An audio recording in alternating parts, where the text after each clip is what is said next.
नमस्कार विद्यार्थ्यांनो, आज आपण सामान्य विज्ञानाचे पाठ्यपुस्तक आणि आशय विश्लेषण हा जो 15 मार्काला प्रश्न विचारला जातो त्याचे उत्तर बघणार आहोत.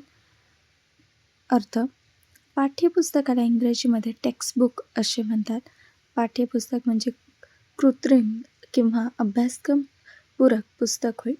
त्याची व्याख्या: ज्या पुस्तकात विद्यार्थ्यांना अध्ययनासाठी आवश्यक असणारा पाठ्यांश वाचण्यास मिळतो, ज्यामध्ये विद्यार्थ्यांना स्वतःचे मूल्यमापन करण्यासाठी स्वाध्याय दिलेले असतात, अशा पुस्तकांना पाठ्यपुस्तक असे म्हणतात.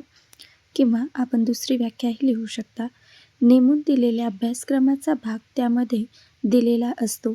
अभ्यास करण्यासाठी ज्या पुस्तकाचा वापर करता येतो, ज्या पुस्तकात विद्यार्थ्यांना अध्यापनासाठी आवश्यक असलेला पाठ्यांश वाचण्यास मिळतो, अशा पुस्तकांना पाठ्यपुस्तक असे म्हणतात.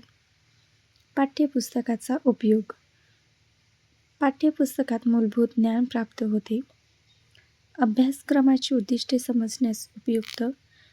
शास्त्रीय दृष्टिकोन आणि शास्त्रीय तत्त्वे समजण्यास उपयुक्त. विद्यार्थ्यांना मार्गदर्शक स्फूर्ती देणारे शैक्षणिक साधन. वर्गात अध्यापन केलेल्या भागाची उजळणी करण्यासाठी उपयुक्त. स्वाध्याय सोडवण्यासाठी उपयुक्त.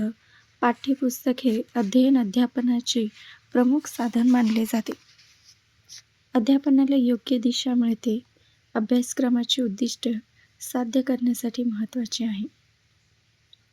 त्यानंतर चांगल्या पाठ्यपुस्तकाचे निकष.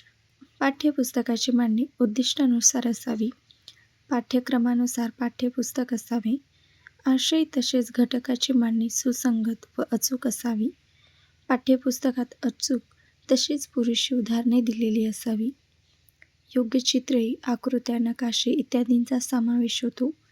पाठ्यपुस्तकातील भाषा साधी सोपी असावी. प्रयोग, स्वाध्याय, संदर्भ यांचा समावेश आवश्यक. मूल्य गाभातून घटक यांच्या दृष्टीने घटकांचा समावेश. दैनंदिन जीवन व ज्ञान यांचा समन्वय साधलेला असावा. शैक्षणिक साधने व त्याचा वापर याचा समन्वय साधलेला असावा. शैक्षणिक साधने व त्यांचा वापर याचा उल्लेख असावा. पारिभाषिक शब्दाचे अर्थ दिलेले असावेत. पाठ्यपुस्तक विश्लेषण करताना घ्यावयाच्या बाबी. पाठ्यपुस्तक पाठ्यक्रमानुसार आहे किंवा नाही हे पाहणे. पाठ्यपुस्तकातील घटकांची मांडणी अभ्यासक्रम रचनेच्या कोणत्या पद्धतीने केली आहे. अध्यापन सूत्र आणि अध्ययन तत्त्वानुसार अभ्यासक्रम निर्मिती केली आहे का. घटकांचा क्रम योग्य आहे का. आशयात अचूकता व रचनेत सुसंगतपणा आहे का.